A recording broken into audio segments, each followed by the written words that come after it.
Assalamualaikum warahmatullahi wabarakatuh. Pemirsa Hasanah, internet telah membuat manusia dari berbagai belahan dunia terhubung. Kita bisa berbagi informasi dengan bebas, meski tak kenal satu sama lain. Hadirnya ponsel pintar semakin mempercepat dan memperluas koneksi ini. Setiap orang bisa menjadi produsen dan konsumen berita sekaligus. Kita kebanjiran informasi, baik yang benar maupun yang tidak benar. Ada yang penting, banyak juga yang tidak penting. Celakanya, ada saja pihak-pihak yang ingin memperkeruh situasi dengan menyebarkan berita palsu atau yang dikenal dengan hoax. Bahkan ada juga yang membumbui dengan ayat-ayat tertentu seakan-akan akurat dan benar. Menambahkan kalimat-kalimat Alhamdulillah, Innalillah, Allahu Akbar sehingga terkesan Islami.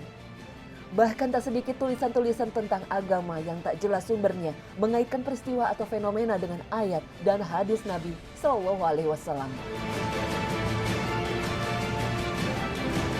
Celakanya lagi, kabar-kabar yang tak jelas sumbernya tak jarang langsung juga diposting ulang, di-copy dan disebarkan kembali tanpa konfirmasi, tanpa mengetahui kebenarannya.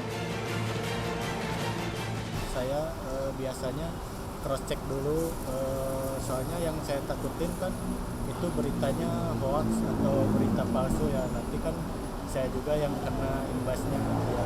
Pertama dibaca dulu dong, kalau dibaca kan kita jadi tahu itu berita baik atau berita buruk atau cuma sekedar gosip kayak gitu. Enggak juga, buat sendiri aja sih, karena kan mungkin ya udah kalau misalkan itu berita baik ya udah buat kita. Takutnya soalnya kan kadang berita-berita kayak gitu belum tentu benar sih gitu, jadi ya udahlah mending buat kita aja.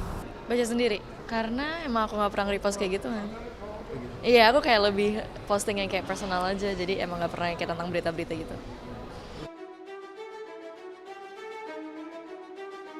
Jauh-jauh hari Nabi SAW telah mengingatkan kita, cukuplah seseorang telah berdosa jika menyampaikan seluruh yang ia dengar. Allah Subhanahu wa Ta'ala pun telah mengingatkan manusia. Dan janganlah kamu mengikuti apa yang kamu tidak mempunyai pengetahuan tentangnya. Sesungguhnya pendengaran, penglihatan dan hati semuanya itu akan diminta pertanggungjawabannya. Al-Quran Surah Al-Isra ayat 36. Nabi telah mengingatkan dengan tegas orang yang mengatakan apapun yang ia dengar berarti ia sedang berdusta. Sama halnya dengan orang yang memposting ulang setiap informasi yang dia terima, baik melalui media sosial ataupun yang lainnya. Lengkapnya redaksi hadis ini berbunyi, cukuplah bagi orang itu disebut berdusta apabila dia membicarakan setiap yang dia dengar. Hadis riwayat Muslim. Mengapa hanya memposting ulang disebut pembohong? Karena informasi yang didengarnya atau diterimanya pasti ada yang benar dan salah. Dan jika semuanya ia sampaikan lagi ke orang lain, maka sudah pasti di antara yang ia sampaikan pasti ada informasi yang salah atau sebuah kebohongan. Meskipun ia tidak bermaksud berbohong. Karena kebohongan adalah menginformasikan tentang sesuatu yang bertentangan dengan yang sebenarnya. Dan tidak ada persyaratan di dalamnya, harus dengan sengaja.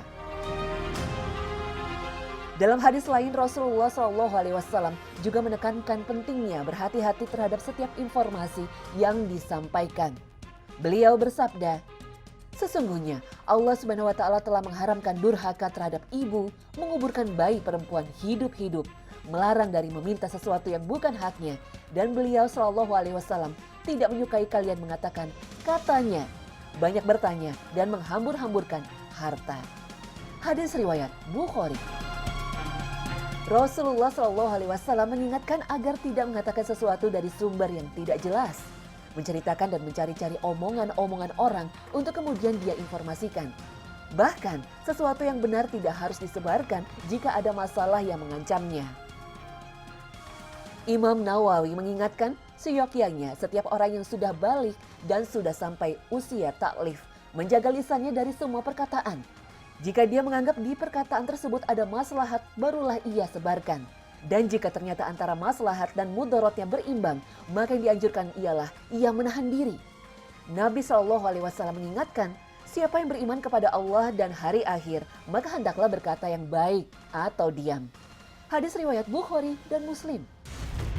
Tak ada beda antara ucapan dan tulisan, keduanya bernilai sama. Maka bisa kita maknai siapa yang beriman kepada Allah dan hari akhir, hendaklah ia menulis atau memposting yang baik. Atau kalau tidak, diam itu lebih baik. Wallahu a'lam.